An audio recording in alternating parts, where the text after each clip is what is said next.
مضمون سائنس کے کرشمے۔ جدید دور کی تمام ترقی سائنس کی مرہون منت ہے۔ سائنس نے ہماری زندگی کو آسان بنا دیا ہے۔ سائنس کی بدولت لا علاج امراض قابل علاج بن گئے ہیں۔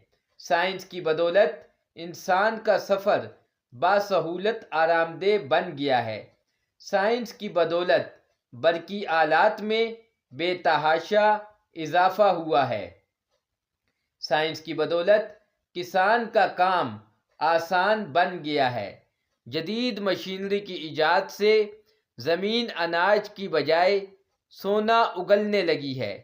سائنس کی بدولت فاصلے سمٹ گئے ہیں اور لوگ ایک دوسرے کے قریب آ گئے ہیں۔ ٹیلی فون کی ایجاد نے دور کے دوستوں، عزیزوں اور رشتہ داروں کو باہم گفتگو کرنے کے قابل بنایا ہے۔ سائنس انسان کی زندگی میں انقلاب لایا ہے۔